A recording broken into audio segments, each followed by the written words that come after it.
I think we all knew that the Drake and Kendrick Lamar battle was going to have some ripple effects. But what we probably didn't realize is that we'd still be talking about those effects in 2026. Now, Glasses Malone sat down with Bootleg Kev and brought up some serious claims about the fallout. He talks about the call from TDE's Top Dog to Stat Quo, explaining why Kendrick Lamar supposedly doesn't have direct conversations with the game, and how Drake's connection to the game's Compton appearance became part of that story. But it doesn't stop there. Glasses Malone also touches on Drake, YG, and the 2021 passing of Drakeo the Ruler, raising questions about some of the narratives that have circulated since Drakeo's passing. So we are going to break down exactly what was said, separate the claims from the facts, and look at how much of this can actually be connected back to the Kendrick and Drake fallout. Let's get into the clip, people. It's your boy Morgan Heights in the building. Like, share, and subscribe to the channel.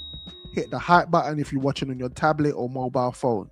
Let's go. I saw Stat Quo and Justin were doing a podcast yesterday. Top calls in to give full context on why Kendrick and Game stopped talking.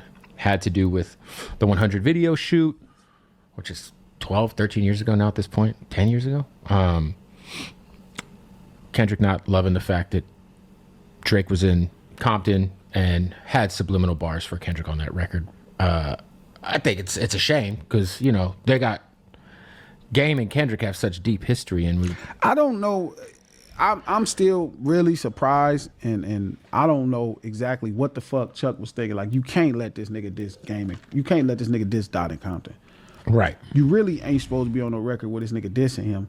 But if you know, you don't bring him to Compton. I actually saw a clip on X where DJ Academics was having a conversation with Stat Quo and Wack 100. And I think there was a bit of a misunderstanding about the situation. Because to me, this really isn't about Kendrick Lamar simply refusing to communicate with the game for no reason. It's about trust. Kendrick and the game may have history, and I'm sure Kendrick still has some level of love and respect for the game. But the game has openly aligned himself with Drake. And when you look at everything happening between Kendrick and Drake, why would Kendrick necessarily feel comfortable having a direct line to somebody who is publicly connected to his biggest opponent? What really caught my attention was when Wack 100 saying that if Kendrick had communicated this at the time, he would have got Drake and Kendrick and the game on a phone together. And I'm sitting there thinking, would that really have solved the problem? Because Kendrick isn't just having a disagreement with Drake. These two have been involved in one of the biggest rap battles we've seen in years. So when the game goes to Compton with Drake, and Drake is on the record dissing Kendrick, from Kendrick's perspective, how are you supposed to look at that? You can separate the personal relationship from the business, but at some point your actions tell people where you stand. And that's why I think the bigger issue here isn't necessarily that Kendrick hates the game. I think Kendrick simply doesn't trust him. And there's a big difference between not trusting somebody and not having any love for them. So when people ask, why doesn't Game have a direct line to Kendrick? Maybe that's the answer right there. Kendrick has decided that there's certain people he doesn't need direct access to anymore. Even watching Top, like I didn't want Top to do that because I don't want them arguing on the net and shit, but this shit is just disappointing.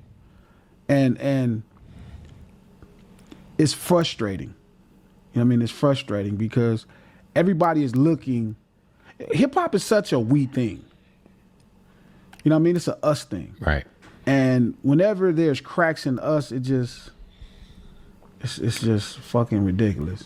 Yeah, especially two guys who are just like historically, I mean, I'm just happy I got to see them perform The City together. I think it's the only time ever that will like that ever happened, because it was like right when like Good Kid, Mad City came out. There was a KKFR show in Phoenix. The Game and Kendrick were on, and Game brought K-Dot out to do The City. I forget what Game album that was on. It's such a great record. But yeah, I definitely think it's, when you hear shit like that, it's like, oh, that makes so much sense. Well, I mean, Game not being at the pop, you know, all this stuff. You're like, okay. I mean, you always kind of knew there was like Because, you know. But there is no tensions. Like, the belief is that there's a tension, and it's not. The truth is, if motherfuckers not seeing eye to eye on certain things, motherfuckers just don't speak. Right. You know what I mean? But I don't think it changes your dynamic of, you know, what y'all built. But again, man, this shit just... And the moments that they're apart, I think about that, you know, when it was Game, Corrupt, Snoop on stage, passing the torch to Kendrick. I mean, that's etched in history, you know? Sure. Even when you go back and look at the footage of Snoop passing the torch to Kendrick Lamar, I remember watching the moment, looking at the Game, thinking, something doesn't look right here. Now, obviously, we can't know exactly what was going through the Game's mind, but the body language certainly gave me the impression that he wasn't comfortable with Kendrick receiving that moment. To me, it almost felt like he was trying to shift some of the attention back towards himself, rather than simply allowing Kendrick to have that moment. I've also seen Mac Wop speak about that situation. Yeah. Look at that nigga. Look at that. Look at the hating ass nigga in the shadows. Just wishing it don't go no further. Look at the nigga. Look at the nigga lurking in the shadows with the hate. I can smell it. Look at the nigga. Oh, nah. When you start putting all the different pieces together, it makes you look at history differently, because ultimately the Game picked a side. And once you make that decision, especially when you're dealing with Kendrick Lamar and Drake, there are going to be consequences to that relationship. And what's interesting, when you go back and listen to 616 in LA, there are certain bars that hit differently when you have all this context. See, one thing me and this little nigga got in Compton, one thing we got in Compton is Compton, nigga. Yeah, but let me tell you some game, cause I can see you, my little homie. Kendrick is extremely methodical with what he says and who he directs his words towards. So maybe some of the things we heard back then weren't as random as they appeared. Kendrick might have been telling us exactly where he stood. We just didn't have all the context at the time. On a scale from like 1 to 100%, because you made headlines because you brought up the fact that Drake might be assisting in some of the financing of pushing this YG narrative with the Draco situation. How sure are you that that's a thing? 100%. 100%. Bro, it's not. A$AP Rocky just did an interview where he explained, like, man, this is something that they do in the business. You know what I mean? They seed stories. Like, this is not no big thing. Like, the same thing happened in the civil suit with Universal. He accused them of crimes. There's a reason you accuse somebody of crimes. Puff just went to jail out of a civil suit accusing Cassie of crimes. Like, this is not some deep thing. It's simple. Like, it's right in our fucking face. Like, that's not deep.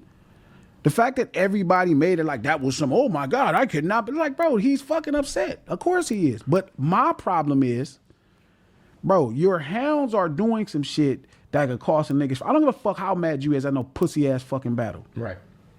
I don't give a fuck how mad you is about no fucking dumbass rap battle. Grow the fuck up, bro. You're gonna make millions of dollars. Your kids are straight, but you keep playing and just get fucked up. It's gonna get fucked up, bro. Cause ain't nobody just taking no fucking losses. Nobody got enough money to not be seen. No matter what you think, you still black. Mm-hmm. Like, all of these things are in the realm. So, bro, just like, it's one thing you trying to make nigga look dumb. It's another thing where your minions, right, for lack of better terms, are doing things to falsely incriminate somebody. Because, again, we in America where they don't have no problem fucking over a black man. That's it. So it's like, just be mindful of that. And it's not that deep. It's not like this whole thing.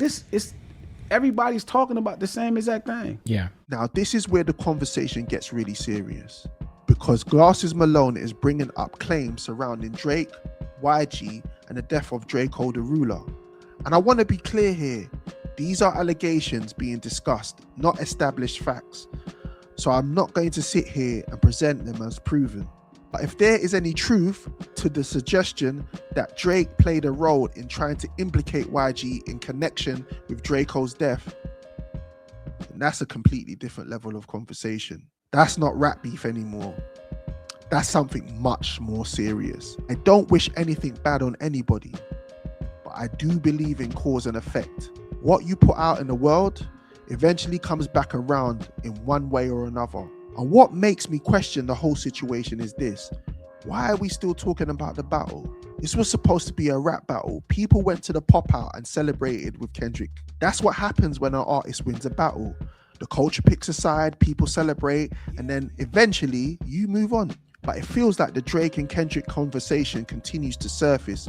And I've heard Drake Stan say it's Kendrick fans who keep bringing this up.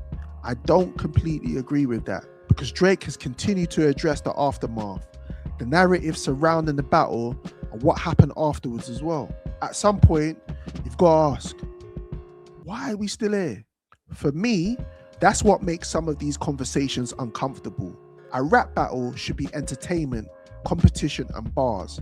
It shouldn't spill over into allegations that are potentially much more serious than music. And that's why I think we need to separate what we know, what people are alleging, and what is simply speculation before we run with any of it. It's almost like when you push a narrative. First of all, it's easy to push narratives, especially if you have certain people in your pocket or who fuck with you. You know what I'm saying? And narratives become truths, man. And people get drummed up off of public sentiment. Like, it's a thing. Like, public sentiment is a real thing. We're watching it happen in multiple cases. Like, we keep seeing it happen. And I'm just saying, and this is another thing, like, right, the burden of culture that will make you responsible. Right? The burden of culture that will make you responsible for doing this. It's not there. Yeah. So, to be honest, I'm the only motherfucker like saying it out loud, and every motherfucker like, man, they know it's true. But to the general public, it just sounds like this conspiracy. So it kind of just becomes like, bro, honestly, I didn't even want to talk about it in the first place. I was just in a fucking other space, and I was trying to spare one of Cuz stands that be playing, and it's like, bro, I'm not playing, bro. And Cuz know I'm not playing. All his partners know I'm not playing. If my partners ain't told him I'm not playing, I'm not playing. I'm not fucking around, dog. Yeah, man, there's like real life, like you said, it's one thing to make someone look stupid or look broke or whatever the fuck. But it's like when you start fucking around with people's life, it's like, yeah, what are we doing here? Yeah, and that's to me what it is. So it's like, YG, bro, didn't kill that man, bro. YG didn't have that, nothing about YG had something. That shit just dumb. And Mustard didn't bail this boy out of no motherfucking jet. That's just not true. Right. But these have real life ramifications. So when people are pushing that narrative, and I know who's seeding stories and who don't have no problem watering them with money, I'm speaking out loud. Hey, cuz, that's not player, bro. And it's not like I wanted to do it then. That's why I kind of haven't really talked about it. And I'm not trying to get into all that shit. Like, I don't give a fuck what none of these people think, cuz you and I know what's going on. Listen, this was a really interesting conversation between Glasses Malone and Bootleg Kev. And if you want to hear the full conversation, I will leave the link in the description below. So make sure you go and check it out. But I want to know, what do you think of this situation? Do you think Kendrick Lamar and the game should just get on the phone and clear the air? Or has it gone way beyond that? And what about Drake, YG, and the allegations surrounding Drakeo the Ruler? Do you think there's something more to the story, or are people connecting the dots that aren't really there? Let me know your thoughts in the comments, people. It's your boy Morgan Heights in the building. Like, share, and subscribe to the channel, and I'll see you next time.